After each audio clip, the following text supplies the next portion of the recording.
Yo guys, welcome back to the channel. Today we begin a brand new story. Episode 1 of What If Naruto Ruled the Fire Kingdom. This is not the story of a hero. This is the story of how fear is born. Before Naruto became a legend, before shinobi whispered his name in terror, they tried to burn him alive.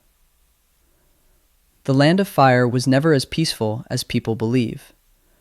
Behind the smiling faces of Konoha, behind the Hokage monument, there existed another system. A system built not on hope, but on control. Deep beneath the Fire Kingdom, hidden from records and erased from history, there were places that did not exist on maps. Fire camps. Places where dangerous chakra was sent. Places where unwanted bloodlines disappeared. Places where children didn't grow up. They survived. Or they didn't. Naruto Uzumaki was never hated because he was loud. He was feared because his chakra burned. From the moment he was born, something was wrong. The Nine Tails didn't just give him power. It changed his chakra nature. When Naruto cried as a baby, the air grew hot. Candles melted. Wood cracked. Ceiling tags overheated. The elders didn't call it Kurama's influence. They called it unstable fire. And unstable fire, if left unchecked, would one day burn the village. Inside a dark council chamber, voices stayed low. No one shouted. No one argued. Danzo spoke only once. Fire that cannot be shaped will consume everything. Hiruzen hesitated, but hesitation meant weakness. Naruto Uzumaki was not sentenced to death. That would have been mercy.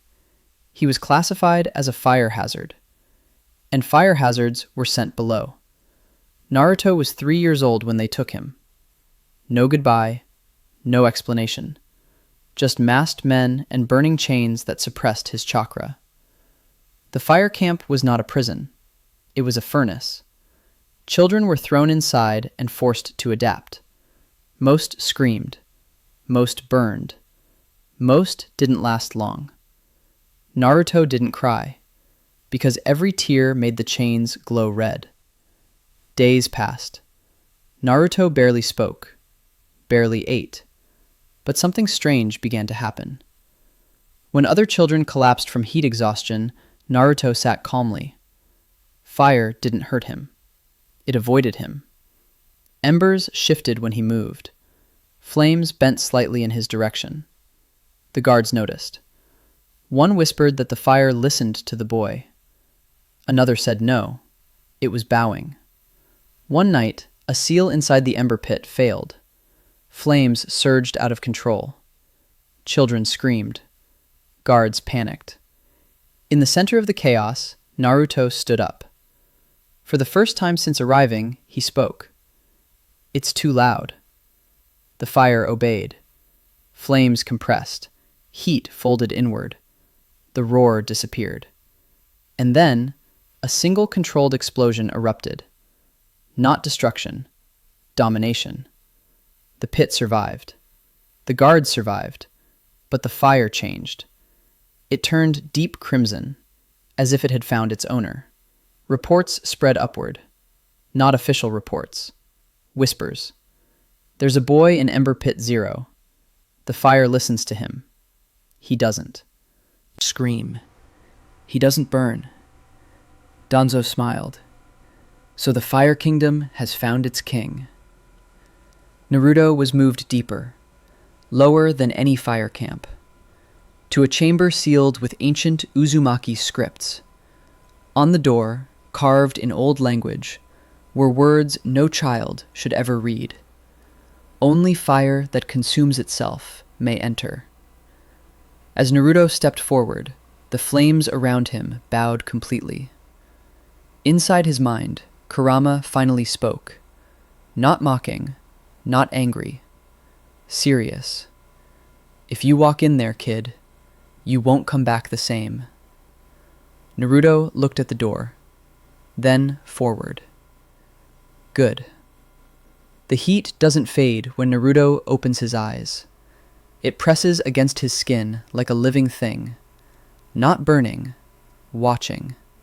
He exhales slowly. The air tastes metallic, scorched, ancient. When he pushes himself up, his palms sink into blackened stone, etched with symbols he doesn't recognize. The ground beneath him is warm, pulsing faintly, as if the land itself has a heartbeat. Naruto looks around. He is no longer in the forest. He stands on a massive plateau of obsidian, suspended above rivers of flowing magma that carve glowing veins through the land below. Towers rise in the distance, jagged volcanic spires connected by chains the size of buildings. The sky above is a deep ember red, clouds drifting like smoke after a battlefield burns. And standing at the center of the plateau is a gate. Not a torii gate, not chakra-sealed stone.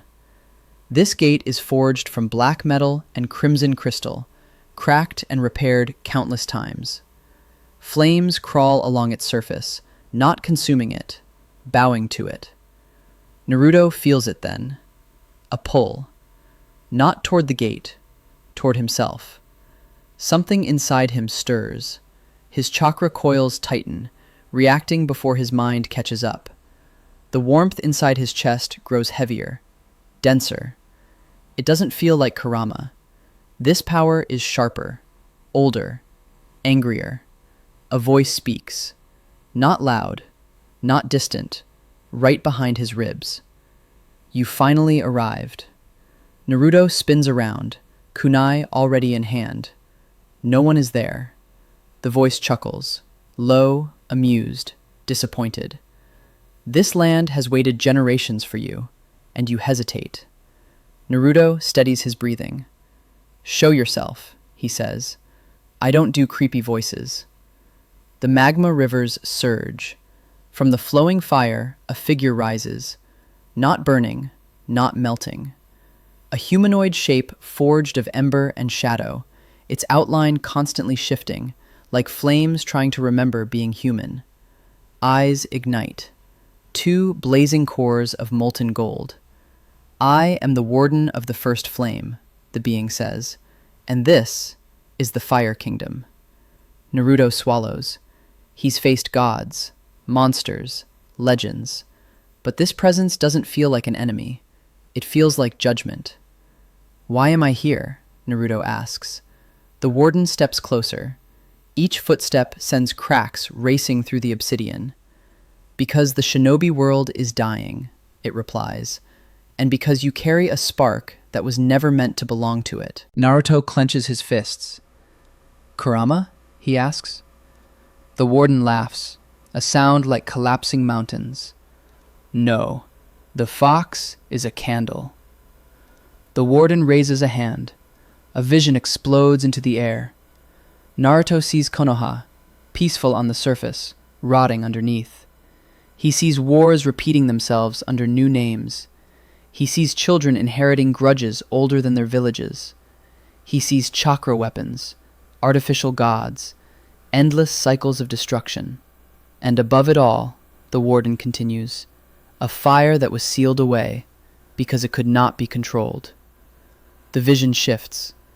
Naruto sees ancient shinobi, before villages, before nations, kneeling before a burning figure crowned in flame. The fire sovereign, the warden whispers, the first will of flame. Naruto's chest tightens. Something inside him answers that name. You were not chosen, the warden says, eyes narrowing. You were forged.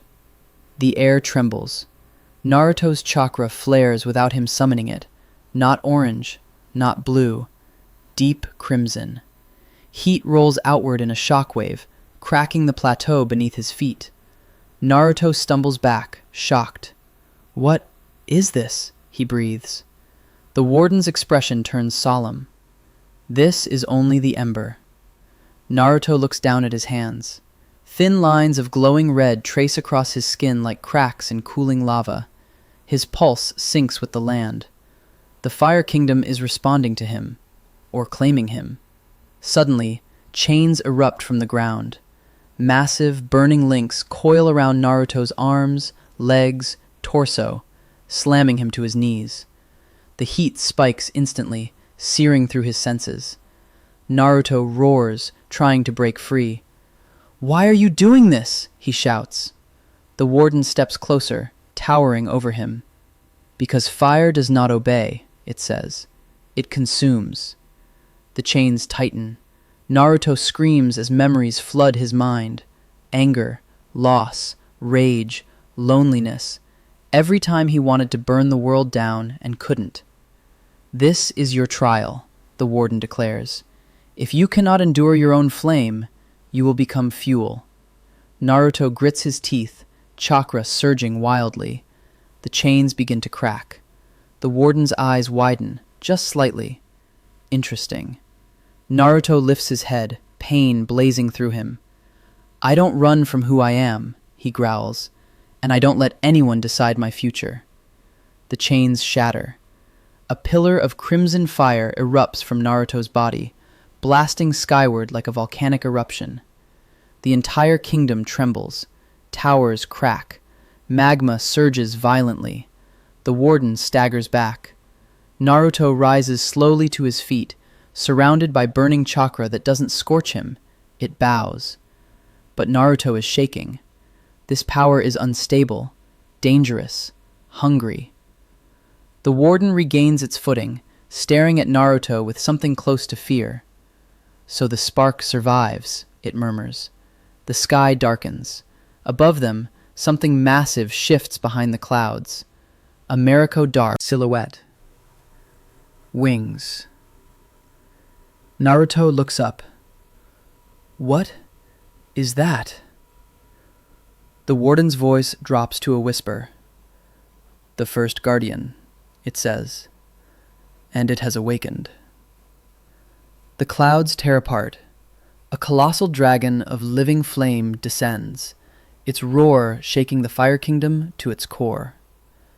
Naruto stares upward as the heat becomes unbearable, and the dragon locks eyes with him.